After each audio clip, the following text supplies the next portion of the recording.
Hi, I'm Sharon Landon, and welcome back to Old Asian Lady. Today, my guest is Sophie Lee. She is from Taiwan and spent some time studying abroad in the US.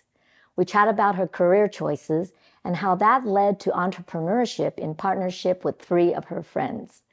She shares her thoughts about the challenges of starting a company and what she has learned moving forward. We also discuss her experiences purchasing a first home here in Taiwan, the responsibility and the reality of working three jobs to pay for her mortgage.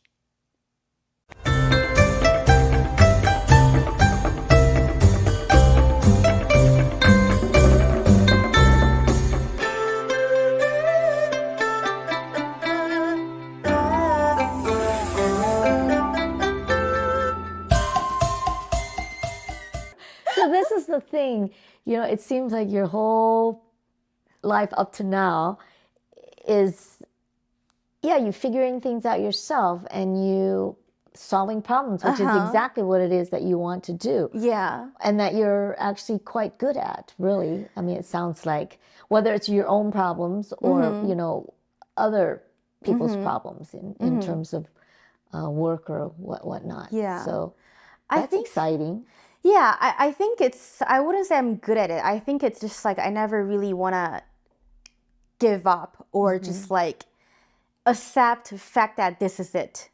I never want to, accept the idea of, okay, this is it. I never really want to settle for that fact, because I always feel like there's always an opportunity there. There's always a possibility there's always another way out. And I think also, like, sometimes when you feel like you're secure, you have people support you, you have people back you up and everything, it kind of demotivates you in a way because you kind of like Take it for granted. Yeah, take it for granted. And also you're just kind of like, oh, well, it's not going to be that bad. I have people help me and I don't have to work that hard. It kind of makes you not guarded. You're not guarded in a way for situations when that happens, I feel like. Yeah. So you just kind of like let your, I forgot the term for that. You let your guard down and exactly. Yeah. You let your guard down and everything. So when there's crisis happen, you wouldn't be able to handle it. Yeah. And I think having a safe place is a good thing in a way, but it's not always a good thing. Yeah. So so I do appreciate those kind of like changes and making me feeling insecure. So I have to make the changes and I just have to keep pushing, even though, like, even though you don't know what the future holds, but you just have to keep pushing it. A lot of time when I make decisions, it's more like, I think starting from moving to the States or even before that, every time when I'm trying to make a big decision, I mean, big or small, there's always a risk, right? And I always ask myself, what the worst scenario would be? What's the worst outcome can be? Can I take it? If I can, then let's just do it because I can take the consequences. But if the consequences is way too big for me to handle it, and I know for a fact that I won't be able to accept that, then that's a no for me. So that's pretty much every time when I make a decision, that's like the logic or the thing that I go through. Which a lot of people don't do. So, I mean, sometimes I think, oh, is it like too much of that? But it's better to have a little bit too much than it is not to be prepared. Yeah. So then with this company that you said you just started, that's going to be like a new entity that's going to morph into something that you're going to create, I guess. But it's definitely dealing with, do you have a name for it? It's called Rawa. It's an Irish name. So Rawa is it means vision in English. It's an Irish word. Interesting. It's RADHA, Rawa International Trading Company. Oh, that's very interesting. I can imagine where you came with that. But so being this entrepreneurish person that you are, and I'm guess talking about the barbecue, because this one is by yourselves as of right now. Yeah. But your barbecue business or your pork knuckle business that you have with your friends, I mean, was that always really smooth? I mean, how easy is it to get consensus with the four of you, because there's four partners in that. Were there some really bad times, but some really good times? And obviously you must have learned stuff from it, but yeah. To be honest, it's as smooth as most partnerships can be, I feel like. Because it's a good thing. Which might be good or bad. Yes, it's a good thing, but also not a good thing. Right. So we had this conversation, me and my partners had this conversation like 2-3 weeks ago after the taco events. And I was really happy we had that conversation or like that meeting.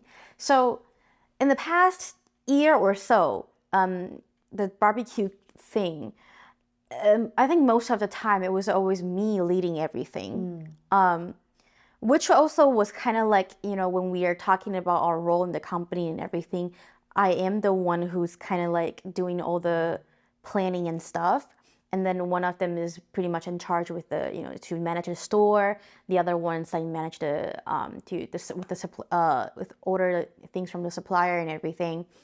But yeah, mostly it was me planning, and then I pretty much have to assign jobs to people, like you have to do this and that.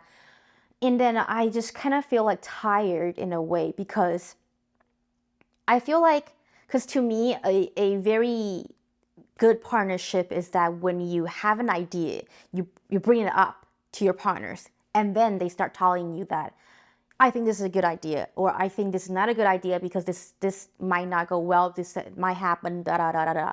Because we all have our blind spots, and then there are times that you just don't see it, but you want the other person to see it. I'm not afraid of people saying no to me. I'm not afraid of people telling me that this is not right, or I don't think this can work, or if you can give me a solid reason and give me a solution, then I think that's perfect. Because there's no point of saying that, hey Sharon, this is not gonna work, and then without having an option. Without having options idea. or solutions. You always have to say like, I think this is not gonna work because of XYZ, and I think we should do this XYZ, and that's perfect thing. But with them, it's mostly like me bringing up ideas, and they're like, yeah, okay, let's do it. And then at times they're like, okay, no argument, perfect. Everybody's listening to me. But then sometimes you kind of feel like scared, because then, okay, what if there's something that I didn't see, And so, and I talked to them about it 2-3 weeks ago, and they pretty much agree with it. And I think it's because we have different personalities, and then we grow up in different backgrounds. They're all, I'm not saying this in a bad way. There are people who like to live in their comfort zone, which is not a bad thing. Most people. Okay, live in their comfort zone. Yes. That's not a bad thing.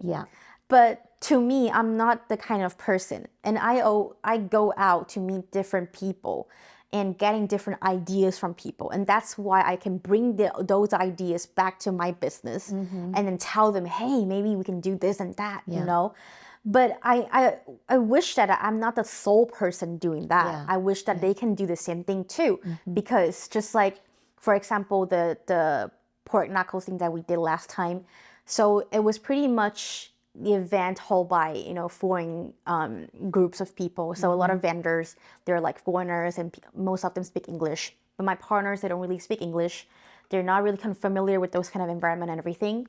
And so I was pretty much the only person who go out and talk to people, socialize, and even exchange food. I think that was the best thing in the event, is that you just give pork knuckles to people and take all different kind of tacos, quesadillas, and trade food back. And then I got ideas and everything. And I told them, it's not because I can speak English so I can do this, because there are people who can speak Chinese. And here's the thing. I can maybe get something from this person, from our conversations, but maybe if you talk to the person, you'll get different ideas from him, or you can talk to different people, and the things that you can get from them is probably not the same thing that I can get from them. So there's always like this, like, I want things to be like dynamic. I want all of us to go out to get different information, and so we can be a strong team. So we had this conversation, and then it went really well because we all agree on this. And then I said, it's because they also realize that it's kind of scary, that because I'm the only person who really talk to customers and then get people to come buy things. So when I'm not there at the stand, there's no business. And they're like, oh, this is not good. I was like, yeah, oh, this is not good. We should be able to, rotate. Because I can cut the pork knuckles. I can fry things. I can do all the different roles and positions, but they can only do one positions and everything. And then I say, you don't have to be like 100% me when you're at the front desk, but you have to at least do 70% of it, like the level of it, so that we don't fully rely on each other, but we are also like helping out. Everybody can do. Yes. Yeah, I think definitely it has to do with culture. Yes. I mean, what you're talking about, brainstorming, where people can submit their ideas and talk about it as a team and working as a team, that's kind of ingrained within you. And probably a lot of exposure to the U.S. and stuff, whereas Asian cultures generally, they wait for somebody to tell them what to do, and they will follow and they'll do it. But they're afraid to come up and say their own ideas, because it's just the saying that you always hear. People don't want to, if you're a row of nails or something like that, you don't want to be the nail that's standing up, because you get hammered down. So all these different types of expressions, which are meaning that they don't want to stand out. They don't want, also, if they did stand out, maybe they'd get embarrassed because maybe they say something wrong. So it's good that you're able, though, to talk to them, and it sounds like they're getting the idea. Because oftentimes maybe people would just get so frustrated and they just say, forget it, I don't want to do this. I want to close the company down. So you haven't had any other thing that happened since you guys talked where you can see if these things are changing yet? No, so far, no. I'm just happy that they're okay with it.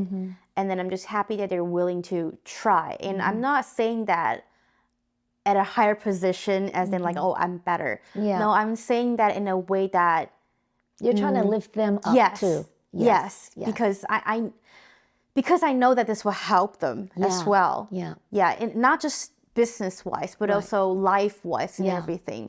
And I think it's going to make them see things in different perspectives and the view of their, it's going to be very different. And I just want them to experience that. And then once you experience it, you can tell me you like it or not, So all four of you, you're right now, nobody else has a regular job. This is their life, running the business. We all have our regular jobs, actually. Oh, so you guys all have. Okay, which gets back to your life, because ever since I've known you, you've done so many things at once. And I know that a few years ago, let's say, 2019, you bought a house. Apartment in 2020. Yes, 21 or something like 2020. 20, I think 19 or 20. Yeah, so that is a thing that in itself that is also unusual, because the prices of housing in Taiwan is just outrageous and ridiculous. So for you to make the decision that you wanted to do that and take the risk of that, and I know it sounds like your personality, but what was it that made you have that final decision that you go? I mean, buying a house is not a small thing. So I think through this kind of like, our conversation, people might have the impression of me being a very impulsive kind of person, because all the decisions I've made, starting the company and everything, going to the States, it's always a very drastic kind of changes and stuff. So as this decision of buying a house, starting from the idea of buying the house till I actually pay the deposit of buying the house, it's only 2 weeks. Oh, so there was no thoughts. You just impulse buy. I mean, people do that for smaller things, but a house. Okay. I mean, so what happened was, I was with some friends. I hang out with them a lot at that time. And then they're kind of like my comfort zone and everything. So one of them, actually two of them, they all have mortgage to pay. But because the parents bought the house and they're just like sharing the mortgage and everything. And then I was like 24 at that time, and I was like, oh my God, I'm 24 years old. And they're pretty much the same age as me. One of them is even younger than me. And they're paying mortgage already. And what am I doing with my life? Like, I have nothing. Like, what am I doing? And I was like, there's no big thing in my life. And I was like, okay, maybe, buying a house, because they're paying mortgage. So maybe I should be paying mortgage too. So I went home and I talked to my dad, and I was like, Dad, I think I kind of want to buy a house. And my dad was like, okay. And he said, well, it's not a bad idea because it's kind of like an investment, And then he agreed because he thinks that buying a house kind of grounds you down. It's like an anchor for you in a way that it gives you huge responsibility, and you just have to be very devoted and, kind of like being really responsible, because if you fucked up, you fucked up big time, So he kind of agreed with my idea. And then I think the other day I was just like passing by a building. They're just like still in construction and everything. And then me and my friend, we just passed by the building. And then I was like, they're showcasing their house and everything. I kind of want to go check it out. And then he was like, yeah, sure, let's go together. And I was so excited because this is my first time doing it. I was like, oh, okay. And then I was like, we got to act, mature, like a so how old were you at this time? 24. Okay, you still were 24. Yeah. So I was like, we got to act like, big people. And like adults. Yes. So people would take us seriously. Yeah. So we walked in and was like, we're here to check houses and stuff. So what can you show us? And then he was like, oh, okay, we have this, and that. I said, okay, yeah. I said, I want top floor. I don't want, lower floors and everything, because I don't want to be bothered by my neighbors. So I was like, okay, I want the top floor, and then maybe the corner one because it has better view, and then the natural light and everything. So the agent was like, yeah, sure. The sales was like, okay, yeah, cool. Let me take you to the upstairs. So I went to the house. And then I went to the apartment and I checked, and it was pretty much looked like nothing. It was just like concrete. Yeah. Nothing, because it was it was still in process. Yeah. So I can barely see how it looks like. But they did what took us to this demo room and everything to see how it will look like in the future. And I was like, okay, it looks cool. Yeah, I kind of like it. And so I was like, so I went back home and I told my dad I went to check a house today. And I said, I kind of like it. And I took my dad the next day. It was the first time I saw the house was on Saturday. And then on Sunday, I took my dad back to the place and checked that exact same apartment that I actually bought at the end. So I actually only checked one apartment, one unit, one house, and I made that impulsive decision of buying it. Yeah, so I took my dad there and then we checked. Looks good, corner, oh, nice, like, natural light, blah, blah, blah. Okay, cool. Then the week after, we paid a deposit. Oh, so then that's the thing. I mean, you talked about parents buying the house for their kids in Taiwan, which even my sister did that, But was that the case with you? I borrowed the down payment from my dad. Okay, so you borrowed the money. Yeah, I borrowed the money because of course I didn't have many money at that time. So I borrowed the money and then we paid the down payment. He paid the down payment and everything, and then the rest of the money was pretty much just mortgage and then like personal loans to do all the interior design and everything. Yeah. Okay, so then the other thing that I remember is that to pay for the mortgage, you had how many jobs? Oh God, I mostly 2-3 jobs at a time. At a time. Yeah, well, usually 2-3 jobs at a time. One regular job is usually definitely full time, and then I also teach English, and then like I tutor and I tutor, but I also teach for like organizations and everything. Yeah, so that was like really stressful, and also it took pretty much all my time, and I was always so busy. And then Oh, another thing is that my mom didn't know I bought a house at that time. Oh yeah, she didn't know that you dropped out. She didn't know you bought a house. Yes. Even though my parents, they have really good relationships and everything Yeah. after they got divorced, but still, like, because I know mom is a mom. And I wanted to do things in my way. So I don't want anybody to, I didn't tell anybody actually. It's only my dad and one of my friend, because his father knows about the real estate in the area and everything. So I just want to make sure that I'm buying at a fair price. Right. So I told him, and that's pretty much everyone who knows. My mom only knew it a week or 2 weeks before I move in. The house was pretty much done. Oh, you mean I knew about it before your mom knew about it? Because I think remember so. you hadn't moved in and it wasn't even finished decorating yet. Yeah. So Yeah. my mom knew it before, like 2 weeks before. I haven't really done with the decoration, but like the interior design, or like the renovation was almost done. And then that was the time I took my mom there, because I want to Surprise. tell her. Yeah. Yeah, and I think I have been holding that big secret for long enough, and it's really like killing me inside. She got in the car, and then she's like, so where are you taking me? I was like, actually, I think I'm moving out from my dad's place. And then he's like, what?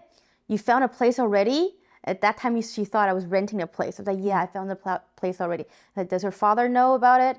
I was like, yeah, he knows about it, and I'm moving out in 2 weeks. I was like, what? And I was like, I'm taking you to the place. And it was like, okay, so where is it? How much is the cost of the rent and everything? I was like, well, mom, actually, I bought it.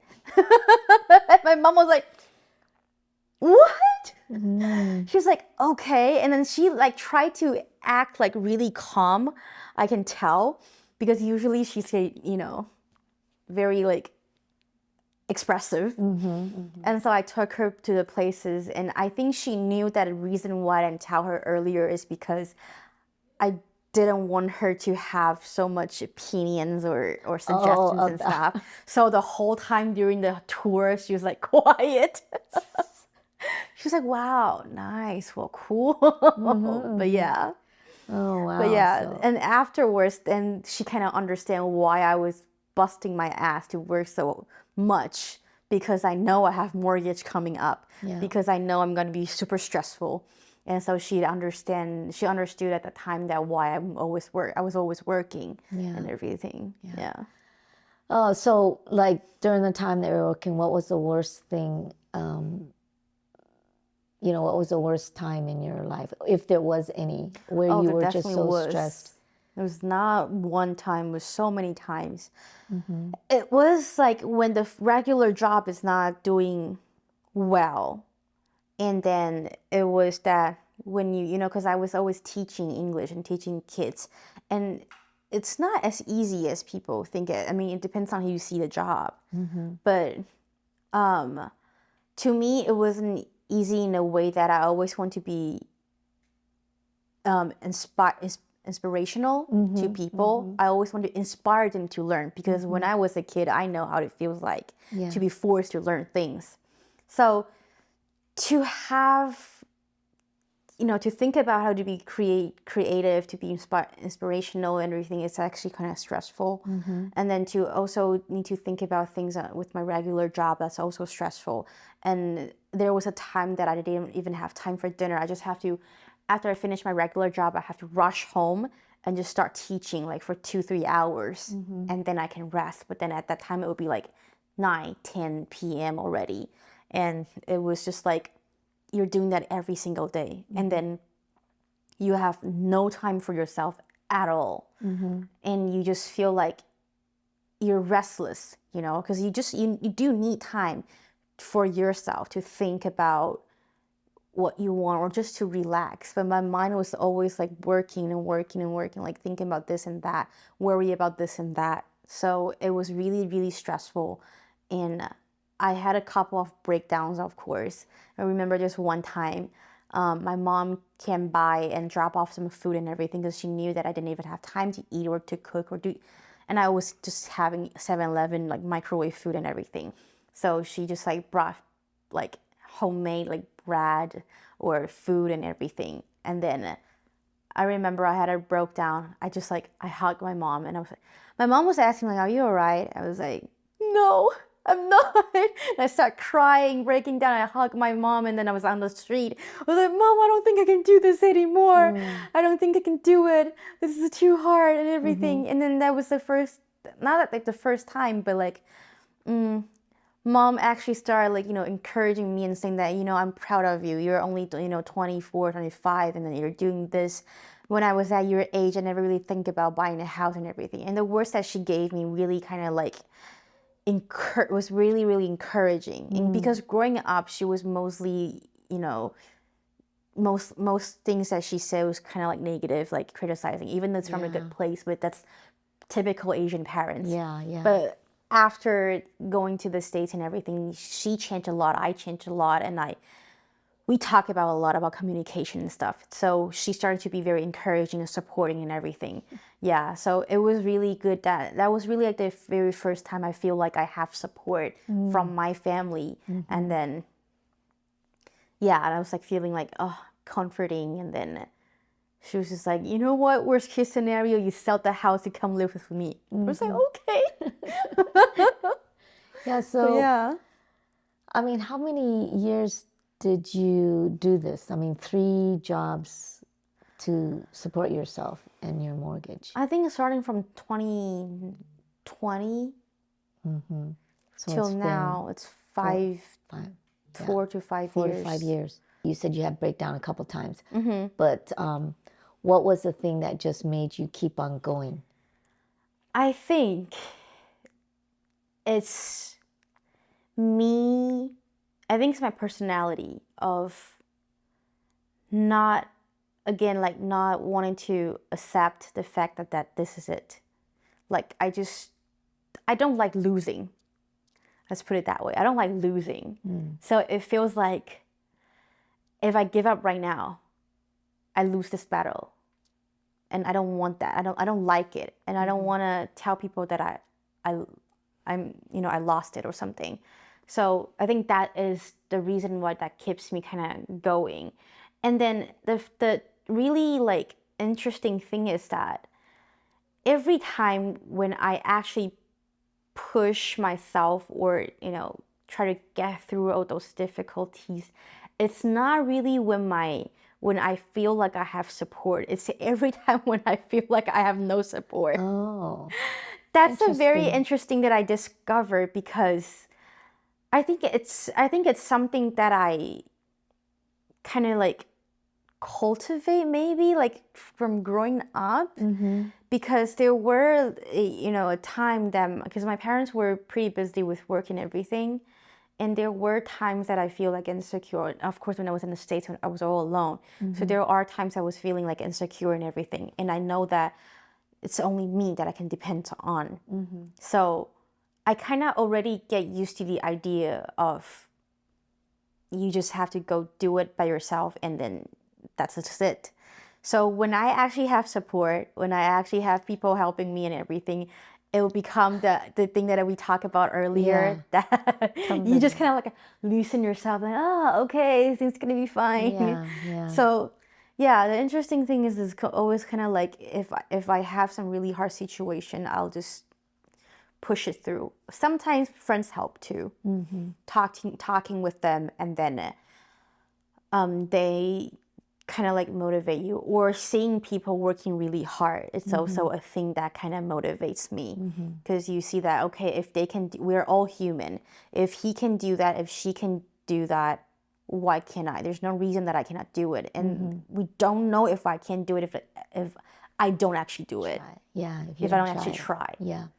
So I think that it's very important. And yeah, it's So you made the transition now. I mean, from 3 jobs to taking a step to entrepreneurship, investing in, your own actually still business. 3 jobs. Right. Oh, you. Because I still have my regular job. Oh, right. Okay, so it's not like you just went from there to too your much own risk. company.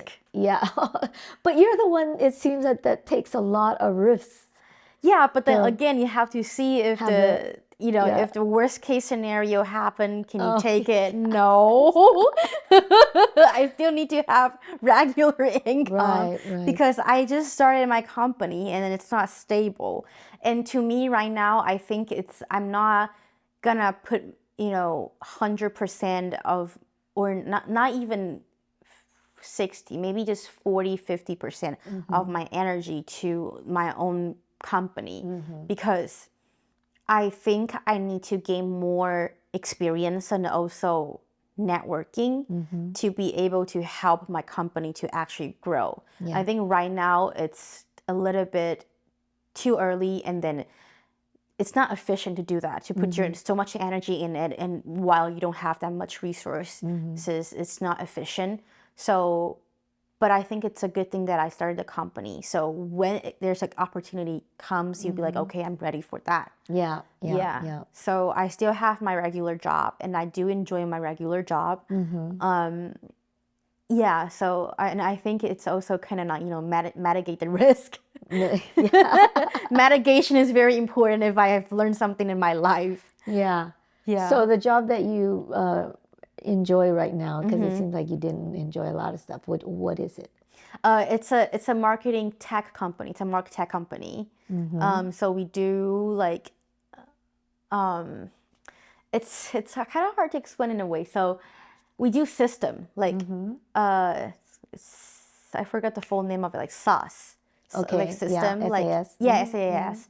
So, for example, if a brand wants to, right now, if they want to gain exposure and everything, it's always like with ads, or with KOL, KOC, and those kind of. It's how you get people, get your new customers and everything.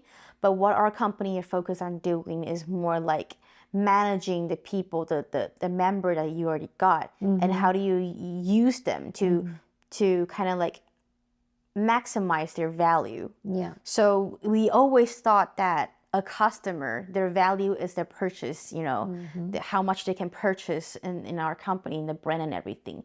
But to our company, it's more than that. A member or, a customer, their value is not only their purchase amount and everything, but also their influence. Yes. They can influence people. They can be your KOL and KOC to tell people that, hey, I like this thing. It's really good. And they'll bring new customers in.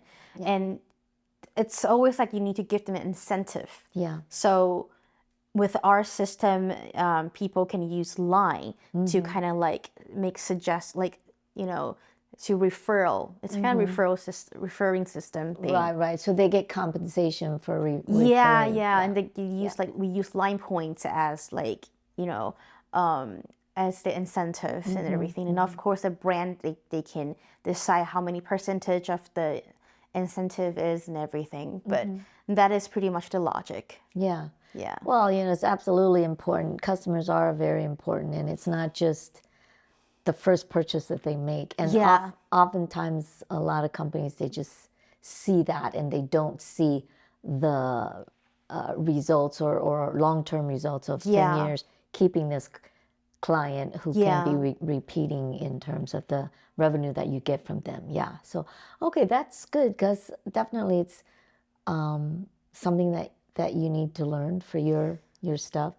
And I always like to say that you're preparing to prepare for something. And when that thing comes, then you're ready to do that. So you're in the process, which is quite exciting. So then for your thinking about the future of what you want to achieve, what is it with your company? I wanted to, honestly, I've been thinking about it for a while now, and I haven't really have a certain answer for that yet. I still want it to be a trading company. Definitely international. Definitely something outside Taiwan. Because, like, obviously, English is one of my advantage, and I don't want to just throw it away. And I know a lot of people speak English right now, and it's not exactly, the big vintage, but it's still something. Yeah, but the thing is, you also speak Chinese. Yeah, And you also, bilingual. and do you speak Taiwanese? Not really. That's I'm not as learning, much, but yeah. yeah. But that is something that I like. I do enjoy learning languages and everything, and I enjoy literature and everything. So that's why my company's name is called Rawa. The word Rawa vision is just really kind of like it kind of resonate what I want for my company. Yeah. So I think it's because of those different things that I like. So for the company, I didn't really have a certain things say, okay, I'm only gonna do this, because I think there's many different opportunities that I can do. That I can have. Okay. So I haven't really set it yet, but I do think it's important to set one thing and then you start it from there. Yeah. So if you were to, it sounds like you're pretty set in your identity, maybe like not 100%, but getting there. A while back you said you were 70 something percent. But how would you describe yourself? Wow, this is a really hard question. How would I describe myself? How do you see yourself or your identity? I think in a way I am positive, but in a way I'm negative when it has to be. I wouldn't use it in the word negative. I'm realistic in a way. Yeah, because being realistic is very important. I think a lot of time I'm being way too optimistic. So you oversee the risk, and that can get you into big troubles. So I always try to be realistic when I can. I just have to constantly remind myself. But I say I am, if I want to use one word to describe myself, I would say contradictive. I'm a very contradictive kind of person. I can be very positive, but I can also be very negative. I can be very outgoing. I can be also very standoff-ish. A lot of people actually describe me as quite standoff when I first meet people. It's because so when we first met, it was because it's at a work kind of situation. So a work environment or that kind of situation, I make myself a kind of positive and outgoing kind of, Personality where people can get, feel comfortable. Because that's what I need to be in that environment. But when I am at a private, I don't know, hang out with people or at a new environment when it's not work, I just read the vibe, and if I know that's not really my vibe, I'll probably just stay quiet and just, stay at my comfort zone, and people might find it like standoff. Yeah. But so I would say contradictive, very contradictive. Very faceted person. Different facets of you. Yeah, so we were, I mean, you're 30 now, right? No, I'm almost. You're almost 30. I'm on the way. On the way to being like 30. And 8 months. Okay, so this is a really amazing thing, and I hope that you really take it in, because you just have so many things to be really proud of. You're less than 30. Thank you for saying that. You have a house, you have a car, you have 2 companies actually. You're cooperating with your friends and also this new company. So it's amazing what you're doing, and I look forward to what you're going to do. But this wow portion of my show, so words of wisdom, I know you're very young, so you haven't been around as long as I have. But yeah, during this short life that you've had, what is your wow that maybe you can share? It's okay to be afraid, but take the risk anyway. Yeah, I would say that. Because it is very, very often that people are afraid of doing things, afraid of making mistakes, afraid of bad things happen and everything, and they just stop there. They don't really move on. But you don't actually realize that you basically missed a lot of experience and opportunities that you could have. Yeah, so I would say just take the risk anyway. And then another thing that I would say, it's probably not a word of wisdom, but it's something to keep in mind would be always be, have self-reflection and self-awareness is very, very important things. I think it's because I'm always very self-aware, maybe a little bit too much, but it's because I'm self-aware of a lot of things. So I do self-reflection a lot, and then I see things that I did wrong and everything, and then I try to do it differently next time. So that's what keeps me going in a way, like learning from your mistakes and everything. Yeah. If you don't have self-awareness, you probably won't be able to do that. And it's really a shame, to miss all those opportunities that you can thrive. I wouldn't say I'm thriving at all, but I think You're not doing that bad. I really appreciate that, because I don't give myself that much credit, to be honest. We're too I hard on don't. ourselves. Women are Yeah. very hard on themselves. Yeah. And also try not to dwell on things, because I dwell a lot, and that's not a good thing. But once I get busy and everything, I don't dwell anymore that much. Yeah, because I don't have time for that. Yeah. Yeah, so yeah, if for the wow thing, I would say really just, it's okay to be afraid, but take the risk anyway. Yeah. But Yeah. along the way, self-awareness. Yeah. Learn as you go, really, self-reflection, honestly. Yeah. It's really all tied in important. together, I think. Yeah, Wow. really. Thank you so much. Thank you for having me. Yeah, I'm so happy that you were able to stop by and we were able to catch up, because the other day we didn't really have too much time. You were busy getting customers. Yeah, making money hustle, Yeah, trying to hustle. Yeah, hustling. That's a good It's word. like, how many bills over here on my shoulder? Thank you for stopping by on this episode of Old Asian Lady, and we're going to see you next time. Bye-bye. Thank you.